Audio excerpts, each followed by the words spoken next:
Okay, so apparently we had an issue here before, so I'm not sure what happened. But anyway, we're back to the chief executive. So, chief executive, and these are constitutional powers where basically the president has the power to carry out federal law, and is actually one of the role of the president is to execute the law in office. So this is the Oval Office here on the left, and this is the actual room, and it is in fact an oval. Um, and this is where the president sits. And every president gets to redecorate their office, but generally it has sort of the same kind of look to it. Most of the presidents when they come in there.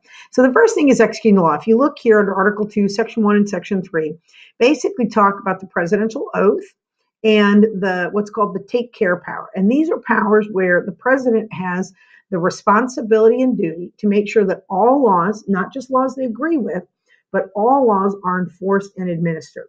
Now, you and I both know that, in fact, if there are rules at school that we agree less with than we do, then we tend to really adhere to those laws that we sort of buy into, but are less eager to support those laws we don't. I don't think it's that different from the president, but they are constitutionally bound and they swear an oath that they will, in fact, uphold these laws. So, number one, they execute the law. Number two is what we call the ordinance power. And I'll sort of on the other page go ahead here a little bit and give you the sense. The ordinance power. And this is where is really unique. And I don't think a lot of Americans really understand the full power that the president has with this. This is the power of the president to issue what's called an executive order.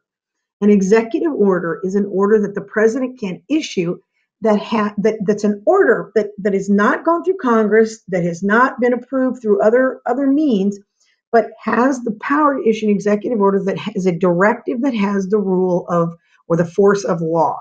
Okay, why it's different from a law is it's not binding on future administrations, meaning it's still as powerful as any other law that is passed in the country. But when the next president comes in, if it was Congress that passed the law, every president coming after would have to follow it. But if it's an executive order, if the president doesn't like it, then the president can get rid of it. This is where you might see some of the executive orders that were passed by Obama having to do with things like the Dreamers, issues about giving them sort of a step towards making them legal and legal status so that they could stay here and not have to fear. And President Trump came in and changed those. He did not agree. He believed it was a form of amnesty to give those folks that pass. So nevertheless, not politics aside, those are an example of it. President Trump just issued an emergency order. We'll talk a little bit more about emergency order. But again, these are kinds of executive orders that have this binding force of a law. It's usually used, and I believe, if I'm not mistaken, it's to enforce legislative statutes. And to enforce the Constitution in ways it wouldn't. If you recall back in March of 19, this is him issuing the executive order, the emergency order that was pushed in since 20, since he came in 2016, 20, yeah, when did he take over? Yeah, 2016. He has issued 98 executive orders as president. And this here is an interesting chart that sort of shows you what's happened. And this is sort of an interesting evolution of the executive branch, because what you see here is that the number of executive orders by president since Lincoln, who only issued 3 in the middle of the Civil War, went up dramatically during Franklin Roosevelt's. Obviously, we're in the middle of a major war, kind of stayed steady around for many of the presidents. And then we're at a point where it started to increase, and we have some pretty significant increases. Typically, wartime presidents issue more executive orders just because of the nature of the urgency with which they're making decisions. One of the most famous executive orders was this picture here. You might recognize is from Little Rock, Arkansas, when the Brown versus Board of Education had been decided in 1954. But a state like Arkansas, the state itself decided they were not going to follow what the Supreme Court had said. They just said, we're not going to do it. Well, once they challenged the Supreme Court and chose not to, or announced that they weren't going to do this, that really sent the president at the time, who was President Eisenhower, into a conniption fit. And he issued an executive order that basically called for immediate desegregation of public schools. And actually, Prior to that, the state had sent troops to block the 9 children who wanted to enter Little Rock, Arkansas, 9 black children who wanted to go to Little Rock, to keep them out. So the Arkansas National Guard was keeping them out. When the executive order was issued, you had the president at the time, Eisenhower, sending down the U.S. troops to basically send with the black children, the 9 kids, so that they could attend school. And for a year, each child was escorted by 2 students. And basically every class they went to, and that they were escorted by students. We'll talk more about that next year, but it's a pretty fascinating time to think about, in our history when African American kids couldn't go to school without protection of the U.S. Army. It's crazy, right? Anyway, judicial power is also another role, and you have to be careful because it's not the power to judge cases and judicial, but in some ways they're given a very unique power. And this is in the Constitution, in Article 2, Section 2, Clause 1. The president has the power to issue the following elements. The president can issue a pardon. Now you hear, excuse me, a lot about this in the news right now because there's a number of individuals who have been brought up from the Trump orbit, who have been brought up or convicted of crimes. Now the president, under the Constitution, has the right to issue this legal forgiveness for a federal crime, which is interesting because it's partly why you look at a guy like Paul Manafort, who was just convicted a few days ago. There's a lot of rumors that he is, vying for a pardon of the president. I have no idea what's going to happen, but it'll be interesting to watch and see what happens. Presidents always been very controversial when presidents issue these. Probably the most controversial of these is over here on the far right. This is up in the top right. This is President Gerald Ford. And if you look at the figure below him, this here is President Nixon. Now, a lot of people are under the impression that President Nixon left office because he was impeached. He did not leave office because he was impeached. He left office because he resigned. Now, had he stayed in office, in all likelihood, there would have been an impeachment, but in this case, there was not. But when he was out, and at the time, there was sort of the conventional wisdom was you cannot indict, and an indictment is a charge, a president who's in office. The idea being that you don't want a president who is in charge of the entire country sort of going to court every day and sort of getting tied up like that, but that would be really complicated. So there's a big debate right now about whether or not you can indict a sitting president. Well, to get past that, once Nixon resigned, there was an expectation that there would be charges brought for his role in the Watergate cover-up. Well, to make sure that it ended and that we moved on, this is when President Ford issued a pardon to Nixon. And I think at the time it was very controversial and is in all likelihood the reason why Ford will not get a chance or will not be reelected next election. And when he does it, he issues a speech and he says, our long national nightmare is over. We're ready to return to things as normal. But the public was angry. There were a lot of people who really wanted Nixon punished for this. What's interesting is I think historically, and historians, as we look back now at the Watergate era many years later, I think history has been very kind to Gerald Ford, believing that there was a lot of concern that had we been involved in the impeachment or in the conviction of a former president, that would, bring disrespect or problem, somehow show negatively about our presidency. And so, anyway, I think that that's actually one of those things that historians have believe was ultimately, although painful, was probably a good thing. Now, we're in an interesting situation. As the president, there's a lot of talk about things that might happen to President Trump if he's actually implicated in some kind of illegal activities. There's not been evidence brought forward yet. There's a lot about investigations outstanding, so time will tell. But that's where I want to make you aware of what these are. If the president does issue a pardon, it literally is forgiveness for a federal crime. Now, the second thing a president can do for a group of people is called amnesty. Amnesty is issued by the president is a pardon for a large group of people who've committed a political offense. The amnesty that I remember most was many years after the Vietnam War. There were a lot of people during the Vietnam War who thought Vietnam was an unjust war and had issues with the way it was conducted, what was happening, the transparency, and what people knew. And when I was younger, I recall that, and I apologize, I should have looked this up. I can't remember when it was, but there was a president who issued amnesty to people who had what were called dodged the draft, and these are people who chose to burn their draft cards, to either go to Canada, to go to jail as conscientious objectors, what have you. But amnesty is sort of this pardon for a whole group of people in a specific area. Um, a reprieve, more very simply, is postponing a sentence against a federal crime. Now, if you'll notice the powers here, they're almost all having to do with federal crimes. The president does not have to pardon people from all crimes for every type of thing, which is why when you think about what's happening with President Trump, you hear a lot about what's happening in a place called the Southern District of New York. Southern District of New York is prosecuting state crimes. And because remember, we talked about federalism, we did that chart where you've got some things that happen under the federal purview authority and things that happen under federal authority. So the judicial branch, this judicial power, this pardon power is only for those things where there's been a violation of federal law. So anything that he could do, if anyone in Trump's orbit or anyone like that was convicted of something in the Southern District, then you could easily see those, if those do stand and they are convicted, there's no way a president could pardon somebody for those. So that's the other thing. And the other one is a commutation. And this is issued by a president. So after there's been a federal charge for a crime, you can commute their sentence, which basically is a reduction in the time that the person is serving. The most famous person for this is Chelsea Manning. A lot of complicating factors here, but Chelsea Manning, the person here on the left, was a military soldier who released federal secrets.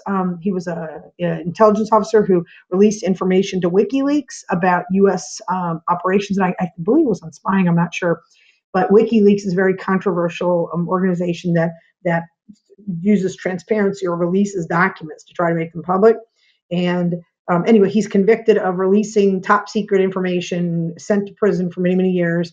But while in prison, was diagnosed with gender dysphoria, ends up going through a gender procedures, operations, and actually becomes a woman, and has a lot of other issues and things. And ultimately, President Obama, in his last few months in office, commuted Chelsea Manning's statement or prison sentence for conviction under these federal crimes. What's interesting, however, Chelsea Manning ran for Congress, if you recall, from Bethesda, lives over in Bethesda and ran for Congress. And just this week, because of the information they released to WikiLeaks, is now under investigation, not investigation, but maybe called somehow in some weird sort of convoluted connection to Mueller and information with WikiLeaks and Julian Assange. So there's all kinds of connections. So Chelsea Manning's back in the news again today. But the other thing about pardons is generally, pardons don't have to mean anything. They don't have to, there's no reason for why somebody gets one and when somebody doesn't. Like, for example, a lot of people are very upset sometimes at pardons, because they seem to be just not appropriate, or people have a lot of issues with it. I think Bill Clinton pardoned his brother, who had been charged with federal drug charges. Well, everybody was outraged about that. Like, that does not seem to be what the pardon's for, right? When President Bush pardoned a guy named Scooter Libby, who was a person who had been involved in some illegal activities in his administration, and he pardoned the guy. So there's some things that really upset people about pardons. But to me, the pardon also serves a very important function, because if you look here, this is where, to me, something that I think seems very reasonable. You see the Native American headdress? Back in the Clinton administration, when Clinton was visiting a South Dakota Indian tribe, Lakota tribe out there, Native Americans who were there, these Native American artists got together and presented President Clinton with this beautiful Lakota headdress, just what you see right there. And at the very point of the headdress was an eagle feather. Gave it to the president back to the White House. About 3 weeks later, federal agents showed up and arrested the artist and arrested the people of the tribe who had been part of putting this tribal headdress together that was a gift for the president, because they were in possession of an eagle feather. And that is a violation of the Endangered Species Act, because that is a protected bird in the United States. So this was a person who was facing federal crime for having this access to this eagle feather. Now you can say, well, that's ridiculous. The part of the reason why you want things like that is that you don't want people to say, but I just found this feather, because then people who killed the birds would say, I didn't kill the bird, I just found the feathers. So they had to make it actually illegal to be in possession of an eagle feather. Again, we can debate that, whether that's good or bad, what have you. But anyway, Clinton pardoned the artists and the people who had done this for him. So that to me is an example of somebody who just looks at something and says, think of Jean Valjean from Les Miserables, right? That this is somebody who this is just clearly, although technically correct, it seems out of whack. So that's the idea of the pardon. There has to be somebody who can correct some of these actions, right? Okay, so one of the other things that the president has the power to do is called the appointment power. Now, appointment power is the actions where the president gets to appoint to fulfill certain government jobs that are very powerful positions. And these are people who come in with a political agenda, who come in serving at the pleasure of the president. So they embrace, theoretically, or come from that perspective. And these are everything from everybody who serves in the executive administration, which would be the White House. And this is White House officials down here, from chief of staff to the press secretary to secretary to parts of the Secret Service. I don't know if you saw the news this weekend, but there was another, I think the chief communications officer just left the White House. That's another appointed position. But in addition to that, you've got other positions, like over here on the right, you see the Supreme Court. This is an old picture of a different Supreme Court. President appoints the Supreme Court. This is the cabinet. The cabinet, all those people that advise the president, they are appointed positions. Ambassadors, officers in the military.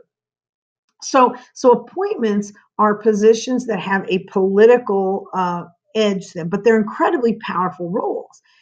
So when the president is finished, the next president has the option where he can automatically replace those positions, appoint new people for those positions that share the next president, or they can certainly keep them on, but it gives the president a power to sort of get his team in there, that gets his team to do it. The only one of those that is not that is the judiciary, because once you're appointed to the Supreme Court, it is a lifetime position unless you violate the law and or do something that's an impeachable offense and that.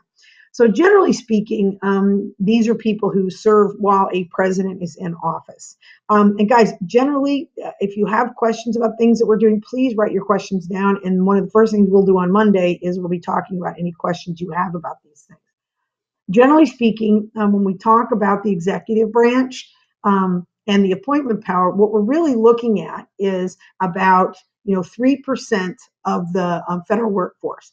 The cabinet is one of the largest groups of people that the president has. We talked about the initial cabinet that Washington had. Remember Jefferson, Hamilton, Knox, and although it wasn't a cabinet position at the time, Attorney General Randolph. But these are advisors. So Washington, like I said, had the 3 advisors and Attorney General.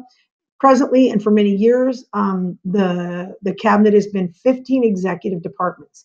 And again, you don't need to know all of the departments, but I just want you to be aware that there are all these different things. This is where Department of State, Treasury, Defense, Department of Justice. If you read the lesser department, they're not lesser departments, just lesser known. Interior, Agriculture, Commerce, Labor, Transportation, Housing and Urban Development, Health and Human Services, Energy, Education, Veterans Affairs, and Homeland Security. You don't need to know the names of all those, but be aware that those are cabinet level positions. So those are very high. Under each of those cabinet officials is a whole bureaucracy of people that do the work of that department. It's just the head of it is going to have a political agenda or bias depending on which president put them into office.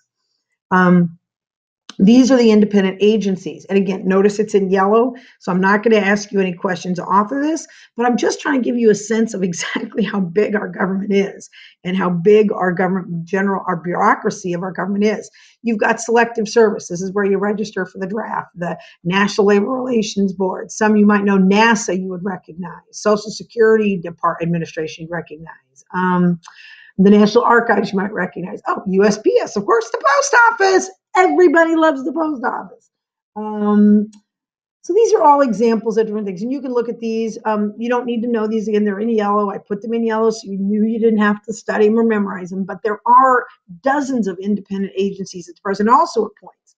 And the other thing to understand about the way our government works is the head of the organization may be appointed by the president, but there are millions of federal employees that do not have a political bias. They are simply doing the work of government. And there are about 4 million federal employees, 2.8 million what we call civil servants. So if any of your parents work for the government, if they're not an appointment, they're often what we call a civil servant. Now, these are people who get their position not because of their political connections or political bias, but because they're good at what they do.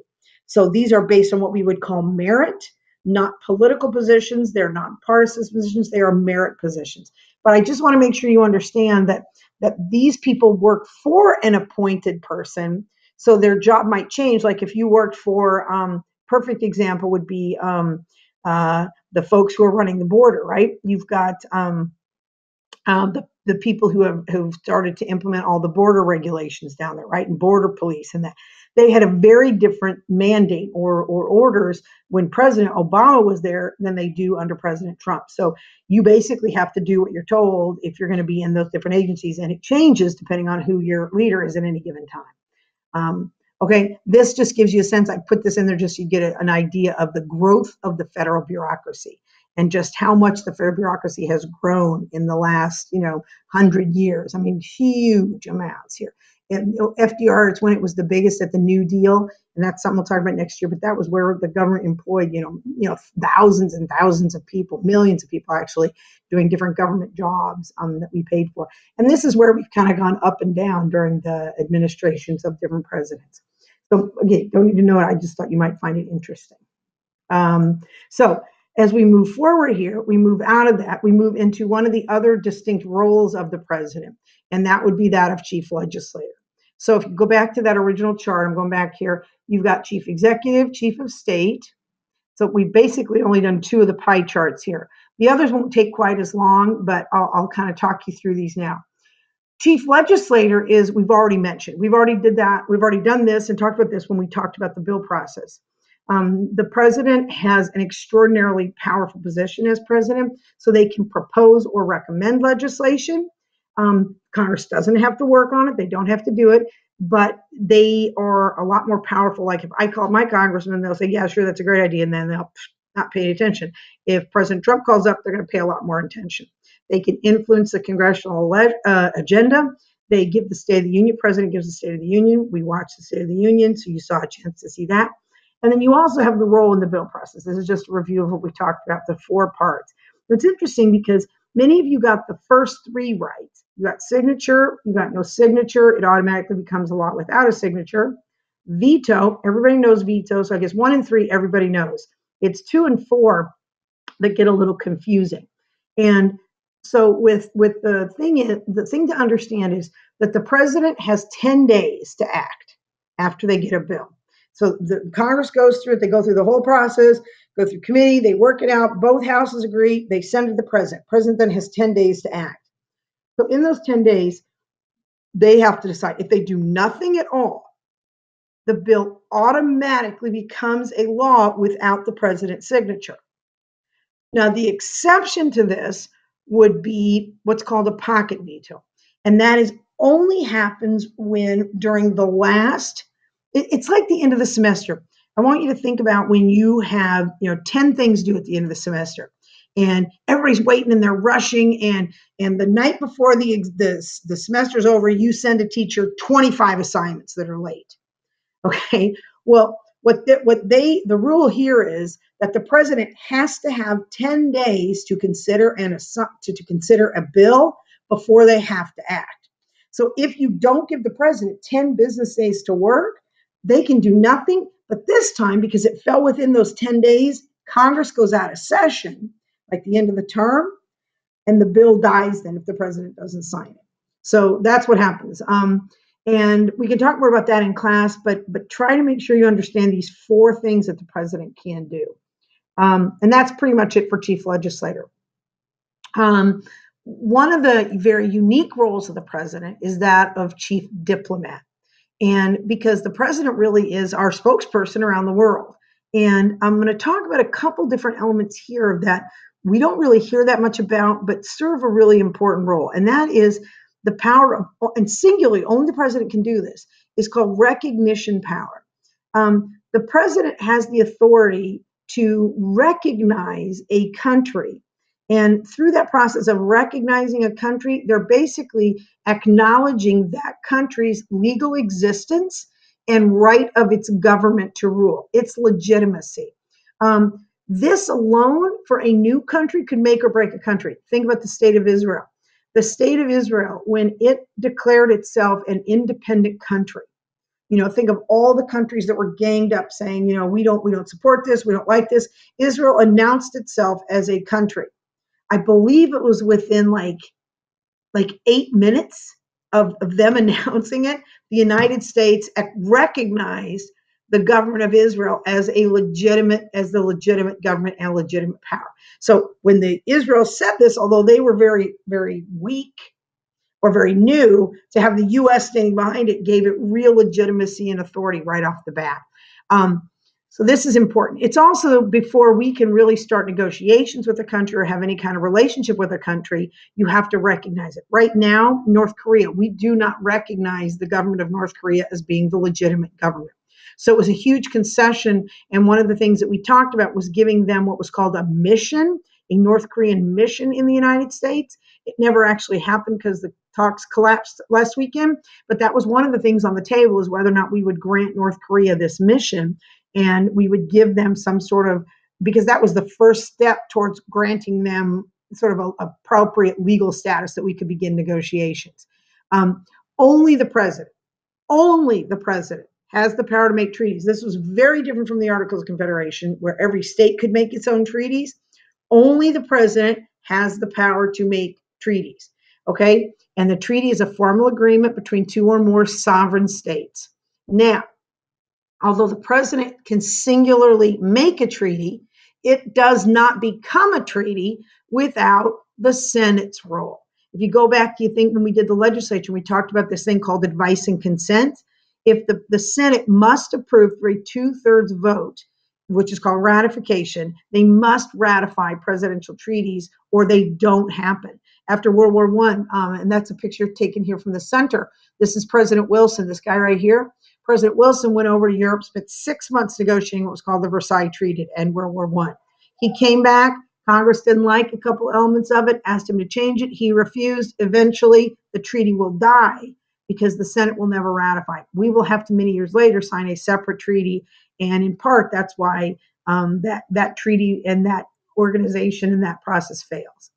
The other thing that's sort of unique, and it hasn't been used for a long time, is the power to make executive agreements. And this is sort of like the executive order, because we want our president to have power to do what he needs to do as president. So the power to make an executive agreement is the president can make an agreement between himself and another nation that is without Senate approval, okay? The difference is a treaty is binding from then on, just like the other thing is binding forever, okay? An executive agreement is not binding on subsequent administration. So if Trump signs a treaty today about something, that doesn't necessarily mean that the presidents come afterwards would be bound by this executive agreement. And the other element here was requests for foreign aid. The president is in charge of handling these requests for foreign aid, and foreign aid is how much money we give to other countries, whether it is in humanitarian, military support. The largest recipient by far of U.S. foreign aid is Israel, no question. We have, just to give you an idea of whether presidents would rather do executive agreements or treaties. If you look here, we've signed 9,000 our presidents had 9,000 executive agreements and 1,300 treaties. The most famous one that comes to mind is something we talk about next year, is right before World War II. The United States did not want to get involved in this whole mishigas that was going on over there in Europe. The American public was adamantly opposed to getting involved, but President Roosevelt recognized that if we didn't help Britain, they were going to be in real trouble. So what he will end up doing is he will sign an executive agreement with Churchill, the leader of England, where we agree to give them 50 of our destroyers in exchange for us using 8 British military bases around the world. We didn't need their military bases. They needed our destroyers. So that's an example of that. So when the next president came along, he's not bound by it. But by then, the 50 destroyers were pretty much sunk anyway. So anyway, that's executive agreement piece here. Okay. The most famous, not famous, the most, I think, role that most of us know about is the role of commander in chief. The president is the head of the armed forces. If you look at the Constitution, we have a very clear requirement that our commander in chief be a civilian. You cannot both serve actively. It's not that you can't have been in the military, but you can't actively be in the military and be president, because that was what we saw as a recipe for a coup or a military takeover. So we didn't want that to be a role that we did. President is the chief military officer and sets military power. Policy for the United States. If you look here, these are examples of the president doing different things. This is Washington having his first military council. This building down here is what's called the Pentagon. If you've ever been at Arlington, you've seen it. This is the head of our military. It was one of the places that was bombed on 9/11 when the planes attacked. This here, members of the Joint Chiefs of Staff. These are the people who are the head of our different military divisions. And so that's his role of commander in chief. Couple things that I just want to clarify about the president is, one thing that people don't understand is that the president doesn't declare war. The president has no part in declaring war. Now, they can use troops and they can send troops into military action, but it cannot be what's called a war. Congress holds that power. And so after things like 9/11 and that, the president will assert a lot of power and will use military in different places to go after the people that attacked us. But we cannot be at a full stage of war. Now, you might think that's just semantics, but there are sort of legal restrictions on what the president is allowed to do, because otherwise the president would just, have tremendous authority. A lot of those limits that we currently have over our president, and notice it's in yellow here, so you don't need to know this, is based on something called the War Powers Act of 1973. And this all comes out of the Vietnam War, when it becomes clear in 1973 that back when the war started, the Vietnam War started, that the president had not been really forthright with the Congress, had not been forthright with the American public about why we were involved in Vietnam. There were some questions about our role there, what we were doing. Found out the president actually lied about some things. So to make sure that we never get in a situation where basically Congress cedes its power and gives president total authority, they passed the War Powers Act, which now says that the president is required to consult Congress before sending troops into action. And then you'll always hear the statement 90 days. President can use our military for 90 days anywhere in the world that he wants. But is after that point, if there's no vote of war, then would be required to return those troops. And you can ask questions about that in class if you want, but that's just one of the limits on it. The other thing as commander-in-chief that is an extraordinary power is that only the president has the authority to use nuclear force. There is no commander of any military unit that can use it. That is a singular power held by the president, which is an extraordinary power. This is a picture here of the bombing. That's the actual cloud, the mushroom cloud that went up after the bombing of Hiroshima. And this picture here is an indication of just to give you a sense of what that one bomb did. That is in downtown Hiroshima, and you can just see the rubble that's left and one shadow of a building left. This is a nuclear missile here. These are nuclear subs that we now have. So it's a big deal. And in the next video, I'll talk about these next things. But these are the primary rules here that I want you to have down for Monday in terms of that. And I think I went longer than 15 minutes. I'm sorry. I tried. Bye.